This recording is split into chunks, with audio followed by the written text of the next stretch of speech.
बिस्मिल्लाहिर्रहमानिर्रहीम अस्सलाम वालेकुम। उम्मीद है आप सब खैरियत से होंगे।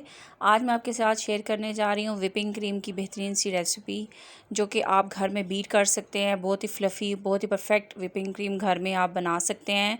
केक डेकोरेशन के लिए, सैलड्स के लिए, किसी भी बेकरी आइटम के अंदर आप उसको इस्तेमाल कर सकते हैं। तो घर में बनाना बहुत आसान है। आपके साथ शेयर करूंगी बहुत ही आसान मेथड के साथ। इसके लिए आपको वीडियो को पूरा देखना ज़रूरी है, और अगर आप चैनल पे नए हैं तो इसे सब्सक्राइब कर लें। तो चलें इसे बनाना शुरू करते हैं और देखते हैं इसके लिए हमें क्या चाहिए। सबसे पहले मैंने यहाँ एक चिल्ड बाउल लिया हुआ है और उसमें ठंडी व्हिपिंग क्रीम मैं इसमें डाल रही हूँ 100 ग्राम्स। 100 ग्राम इस्तेमाल करेंगे व्हिपिंग क्रीम। ये दूसरी क्रीम्स जो हमें मिलती हैं पैक्स में, टेट्रा पैकिंग की, ये वो क्रीम नहीं है, ये व्हिपिंग क्रीम है। और क्रीम जब हमें व्हिप बनानी होती है तो उसके लिए हमें व्हिपिंग क्रीम ही चाहिए होती है।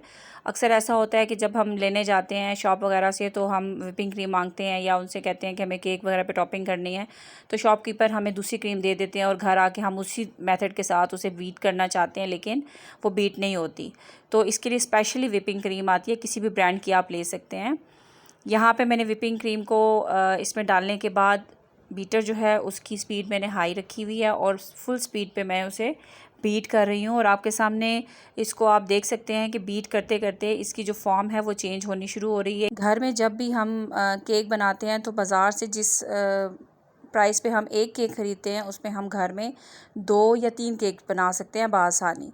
तो आप देख सकते हैं कि इसकी जो फॉर्म है वो चेंज हो रही है, ये थिक होना शुरू हो गई है। और यहाँ इसकी स्पीड हम हाई रखेंगे। एक और चीज़ का ध्यान आपको रखना है कि अगर आपको लगे कि क्रीम, अगर तो गर्मी ज़्यादा है और आप क्रीम बीट कर रहे हैं, तो आपको इसको अगेन फ्रिज में रखना है थोड़ी देर के लिए, ताकि ये दोबारा से ठंडी हो जाए।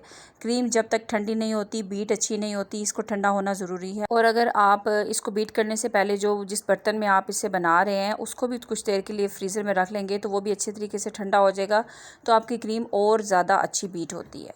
और अगर आप चीनी ऐड करना चाहते हैं इसके अंदर, तो आइसिंग शुगर आप या चीनी पीस के इसमें थोड़ी सी ऐड कर सकते हैं। तो जैसे इसमें चीनी ऐड करेंगे इसकी थिकनेस और बढ़ जाती है और वो बड़ी परफेक्ट हार्ड सी क्रीम हो जाती है, तो इसमें ऐड कर सकते हैं आप। लेकिन अगर आपको लगता है कि जो क्रीम है वो ज़्यादा हार्ड हो गई है, तो आप फिर इसमें अगेन थोड़ा सा दूध ऐड करके इसे बीट कर सकते हैं, तो ये दोबारा नॉर्मल फॉर्म में आना शुरू हो जाती है।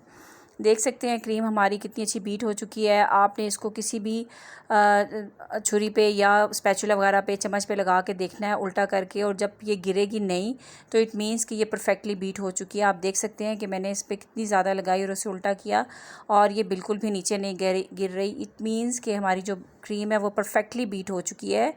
आई होप कि आज का मेथड आपको समझ आ गया होगा। ये बहुत इजी है घर में बनाना, बहुत कम प्राइस में हम बहुत अच्छे घर में केक बना सकते हैं। आई होप आज की वीडियो को पसंद आई होगी। पसंद आई है तो उसे लाइक करें, और चैनल पे नए हैं तो सब्सक्राइब कर लें। फिर मिलेंगे नई रेसिपी के साथ, तब तक के लिए अल्लाह हाफिज़।